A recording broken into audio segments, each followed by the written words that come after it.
After you're done with your airbrush and your art, repeat and perform the steps I showed you before and do so even more thoroughly, including the removal of the needle to check for pigment there by rinsing and spraying. So again, we're going to discard of any paint in the brush. Then you can use a little cleaning brush to kind of wipe away and brush away any pigment still stuck in the cup.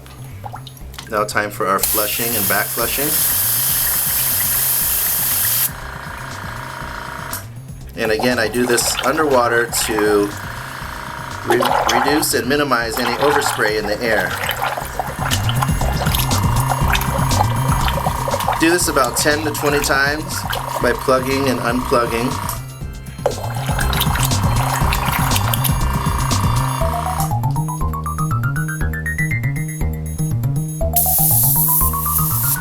Do a little test.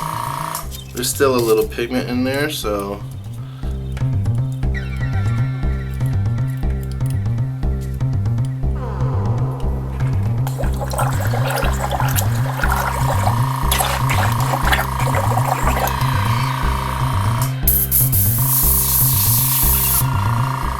the next step is to use our US Art Supply Airbrush Cleaner.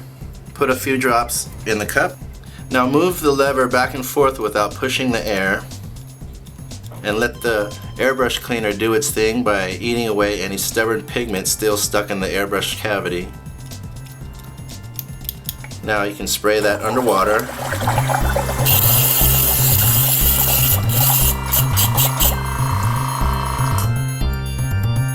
And what I like to do is use a little fresh water to rinse out any of that airbrush cleaner still in the airbrush.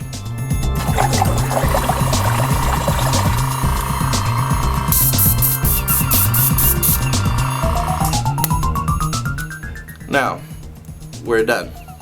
If you can perform this cleaning of the airbrush like a pro, you may never even have to disassemble the airbrush ever, and you will practically have no trouble spraying with it every time. In the event your airbrush requires a deep cleaning, this may involve disassembly of the airbrush and the cleaning of the individual parts of the brush.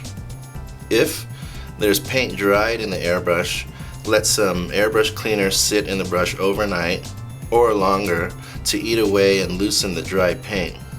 Note that you should never scratch, scrub, pick, or dig anything out of the airbrush, as you may ultimately damage the inside of the airbrush. Let the cleaner do its job by loosening the paint first. Using any abrasive action is harmful to the integrity of the components of the airbrush and may require that you purchase new parts or purchasing a new brush completely. Now it's time to disassemble the brush. I always start from the back to the front and place them down as I go. Take off the handle, loosen the needle chucking nut, and take that off completely. Ease the needle out, which should have some paint on it. Go ahead and loosen the needle spring guide. Go ahead and remove the spring. And some airbrushes will have the auxiliary lever connected to the spring guide, like ours. Remove the trigger. And that's the disassembly of the back of the airbrush. Now there's an O-ring in here that prevents paint from seeping back into these components, so a lot of the times you won't have to clean these parts. So now I'll go ahead and remove the needle cap. Remove the nozzle cap, or some airbrushes they call the air cap.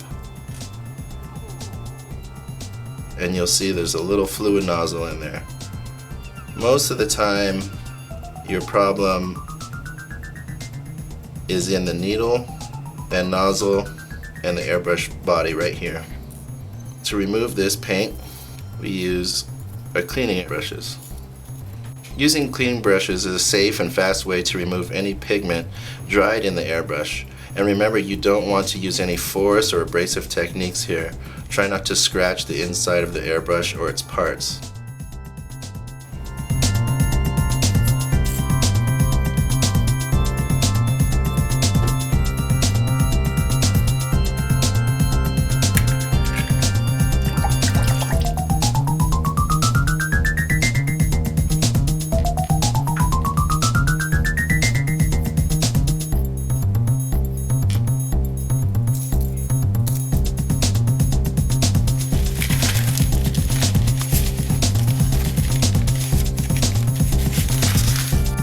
Next, we're going to clean the fluid nozzle, as a lot of paint can dry inside of this.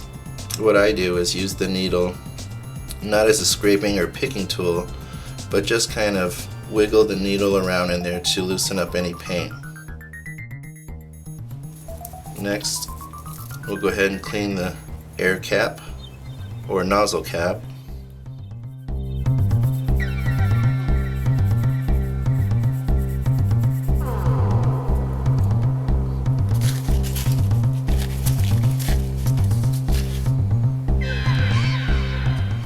Sometimes paint will build up in here inside of the needle cap.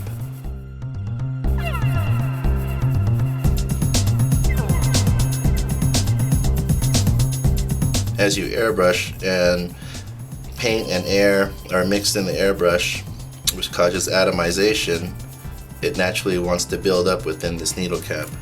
So that now that my parts are clean, it's time for reassembly. Start with your fluid nozzle. And don't over tighten with a wrench or anything. Just use your fingers. Next is the nozzle cap or air cap.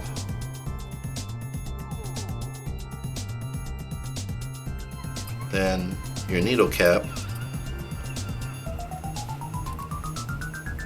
And next is the trigger. And on our airbrush systems, we've connected the auxiliary lever with the trigger, which just slips into this little hole.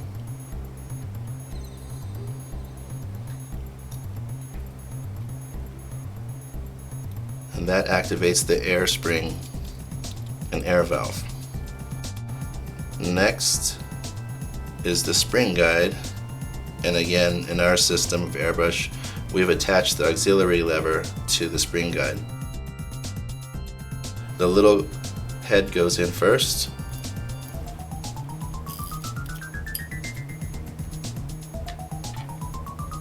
Put your spring over there. Next is your spring guide.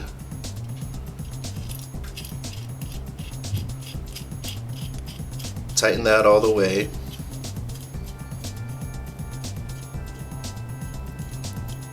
And then give it one half turn loose. Attach the needle chucking nut. And very gently insert the needle, as you don't want to ram this all the way with too much force, as you may split the air and fluid nozzle in here. Tighten that. Put your handle back on.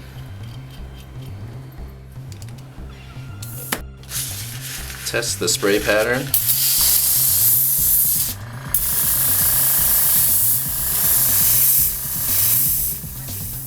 To purchase any master airbrushes, airbrush products, US Art Supply colors and cleaners, and cleaning supplies, visit us at usartsupply.com and tcpglobal.com. Happy spraying!